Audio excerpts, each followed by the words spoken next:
Sunod, mga kababayan, dito tayo kay Kiko Barsaga. Ya? O, kita ninyo, mga kababayan, si Kiko Barsaga, may kaso na rin. 'Di ba? May kaso na rin, mga kababayan. Kinasuhan na si Kiko Barsaga, ang Cavite Representative Kiko Barsaga, na inciting to sedition at inciting to rebellion. Naku po, mahirap ito mga kababayan. Parang ano to parang Trillanes ito. Parang Trillanes po ang kaso ni Kiko Barsaga. Actually, si Trillanes kasi inciting to sedition lang yun Actually, rebellion yata yung kay Trillanes kasi patungkol sa, di ba, kinakalaban nila si Gloria at that time. So ito po mga kababayan, ipakita ko po sa inyo na yan po ay legit, totoo at ayan si Kiko, ayan po yung kanyang mukha, ayan po ang kanyang kaso. Basahin ko po dito. Aaron Blanco, CIDG MCIU Camp General Rafael Crame, Quezon City, complainant. Ayan. Si Aaron Blanco, isang captain, captain ba ang tawag dito, PCPT, hindi ko alam kung ano ang mga shortcut sa PNP. Police Major General ba ang tawag dyan, or Captain Lieutenant yata, mga kababayan. So ito po, Francisco A. Barsaga alias Kiko Barsaga at Dasmariñas, Cavite and or C-O, House of Representative, Quezon City. Ayun, ito po. Subpoena for violation of Article 142, inciting to sedition, and Article 138, inciting to rebellion. Vote of the revised penal code in the relation to the Section 6 of Republic Act number 10175. Ayan, under and by the virtue of the authority vested in me by the revised charter of Quezon City and inside existing law, and in connection with the preliminary investigation of the complaint filed, you are hereby commanded and required to appear before me at the office of the City Prosecutor Justice Cecilia Munoz Palma Hall, DOJ Building, beside Hall of Justice. So, yan po mga kababayan ang patunay na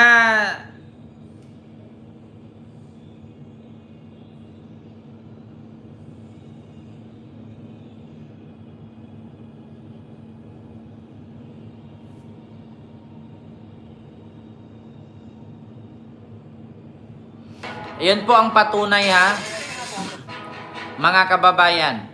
Yan po ang patunay na si Kiko Barsaga po ay may kaso na, na inciting to sedition at inciting to rebellion. Klarong-klaro mga kababayan. Ito po pinost na po ng 1PH ng TV5. Ayan po yan klarong-klaro mga kababayan. Subpoena kay Kong Barsaga. Kinumpirma ni DOJ spokesperson Attorney Polo Martinez ang paghahain ng subpoena laban kay Kong Kiko Barsaga. Based sa subpoena, nahaharap si Barsaga sa reklamong paglabag sa Article 142, inciting to sedition, at Article 138, inciting to rebellion ng Revised Penal Code. Matatandaan unang-una, inalis ng Armed Forces of the Philippines or AFP bilang reservist si Barsaga habang nahaharap sa ethics complaint sa Kongreso. Ayan, so ayan na mga kababayan. Dahil sa ginawa ni Kiko Barsaga, mga kababayan, na may kinakaharap siya ngayon na 2 kaso, meron ata Sir Ernesto Bruno. Ayan. Hindi ko po alam. Oo, ang alam ko may nag-file ng kaso sa mga local government ng Cebu. Yung mga nabahaan na may isang abogado, may isang teacher yata, abogado pala, nag-file ng kaso laban sa mga local officials ng Cebu dahil sa biktima ng baha. And meron ding isang teacher na nag-file ng resolusyon sa ombudsman na pinagbabawal na gawing taguan ni Bato ang Senado. No, hindi pwedeng gawing taguan ni Bato ang Senado. Isang teacher, no, nag-file siya ng complaint sa ombudsman ata 'yon or sa DOJ ata 'yon na hindi pwedeng gawing taguan ni Bato ang Senado, at isang abogado naman nag-file ng kaso sa mga local government official ng Cebu, no, patungkol dito sa nangyaring trahedya, no, na baha. So, ayun, back to the topic tayo mga kababayan. Klarong-klaro po at rinig na rinig po ninyo na mismong si Kiko Barsaga, mga kababayan, ay kinasuhan na po. Ano to? I will not say sorry for loving my children in Tugigaraw and for saving their lives as well as the lives of our rescuers. Yung mayor pala ito ng Tugigaraw.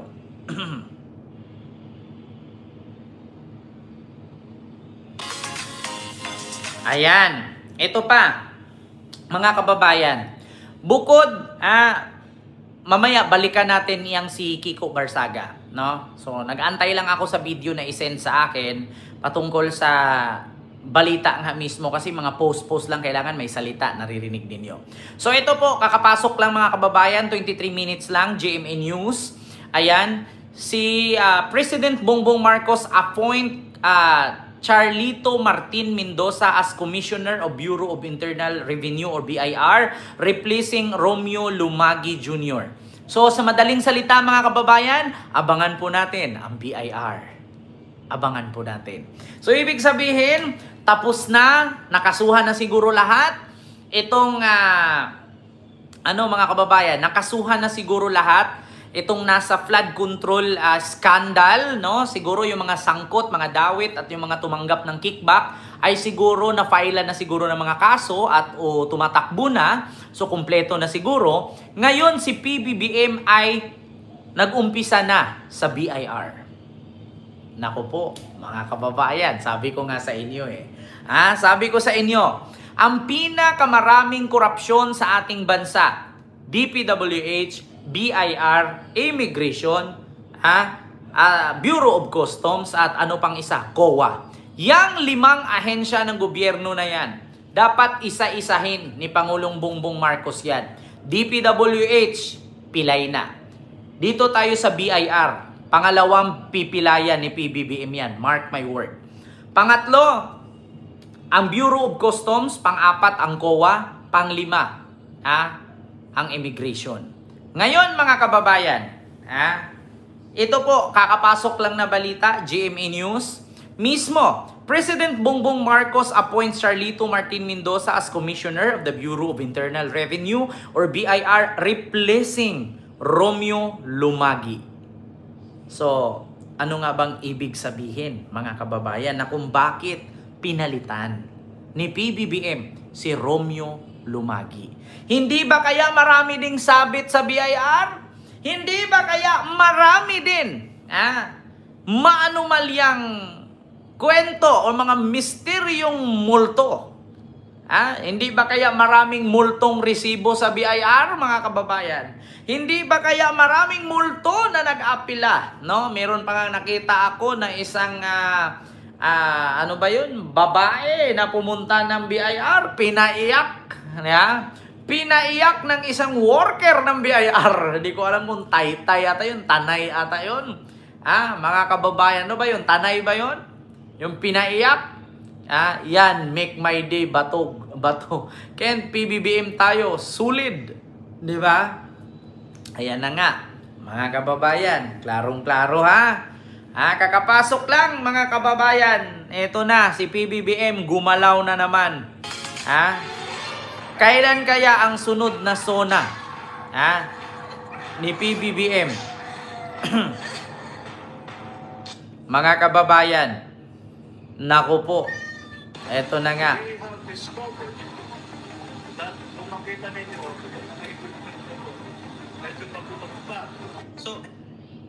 Naku mga kababayan, si Kiko Barsaga, ayan na, i-search natin Kiko Barsaga.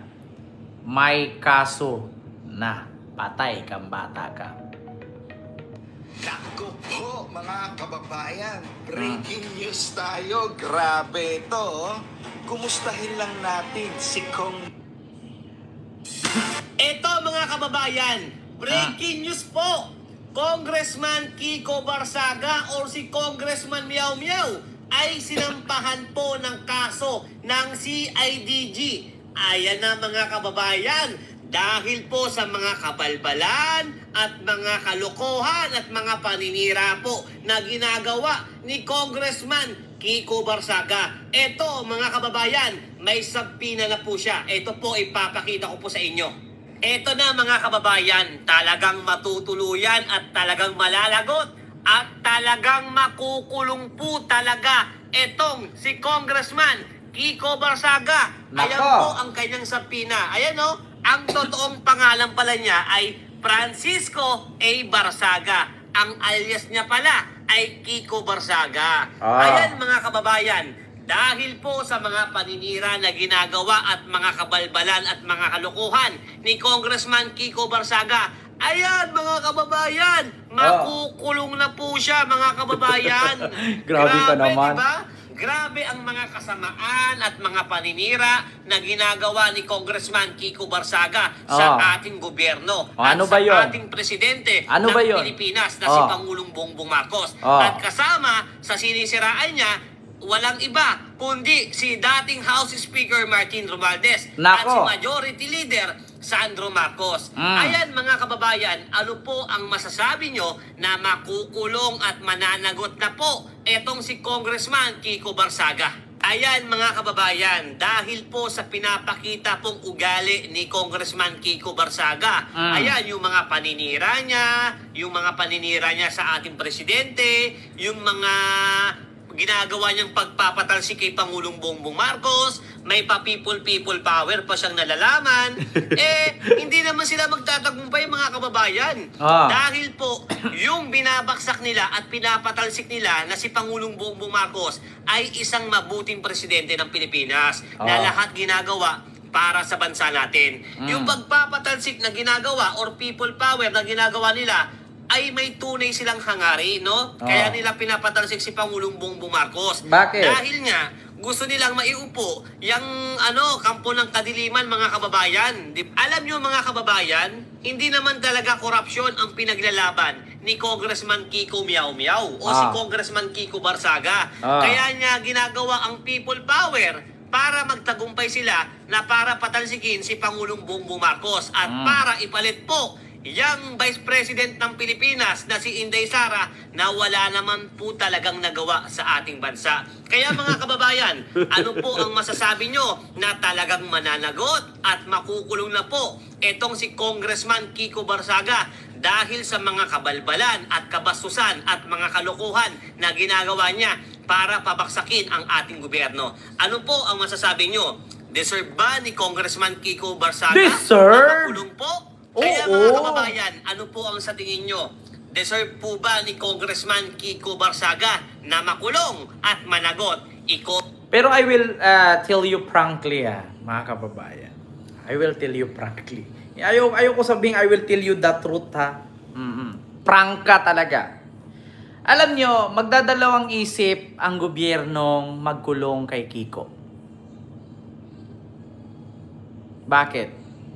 Si Kiko kasi may mental problem. Hindi po siya makukulong. Mental po ang bagsak niya. Si Kiko po kasi may mental problem. Wag lang sana siyang dumikit kay Topacio. Wag sanang dumikit si Kiko kay Topacio. Baka tulungan pa ni Topacio yan at sabihin mo baliw ka. Para di ka makulong. Advance ako mag-isip. Advance ako mag-isip mga kababayan. Isa o dalawa ang pwedeng gawin ni Kiko. Magpakulong or magpanggap na may mental disability. Ganun lang. Sabi ni Ma'am Regine, kung may mental problem, bakit naging congressman?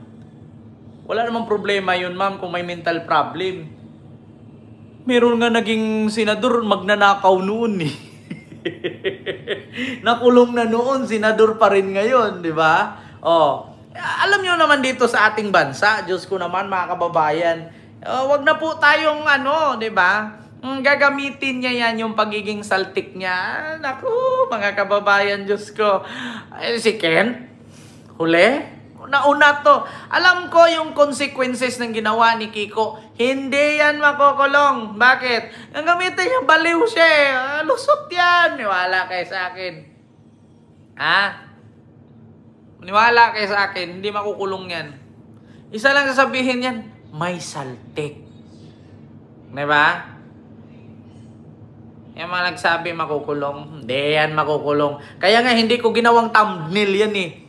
Yan sana ang gagawin kong thumbnail eh. Kiko Barsaga, makukulong na. Alam ko kasi paano makulong yan. Gagamitin lang naman yan. Lalo pag dumikit kay Topacio yan. Sabihin lang ni Topacio yan, yung abogado ng mga sinner. Di ba? Sabihin mo, baliw ka. Hindi yan makukulong. Punta ka mental, pa-inject ka, isa suwik ka. Na? Let's go. Ay, naku, kahit si Sarah. Kung iipit yun si Sarah, nung sa impeachment, tapos imbestigahan siya, sasabihin lang niya, kami ay apoy na hindi mapatay. Wala na, hindi na makulong. Saltik eh. Yeah. Ganyan yan mga kababayan. Alam ko na yung mga galawang hindi yan makukulong si Kiko. Kasi kung dalhin nyo yan sa kulungan, magbabaliw-baliwan yan doon. Hindi nyo ba napansin na minsan pag nagsalita yan, bumubula yung bunganga? Bumubula yung bunganga niyan. Nako, oo. Ibig sabihin, pag bumubula yung bunganga, may rabies na. Pusa yan eh. Minsan pag nagsalita si Kiko, bumubula talaga yung bunganga. Rabies yan eh. Rabies yan.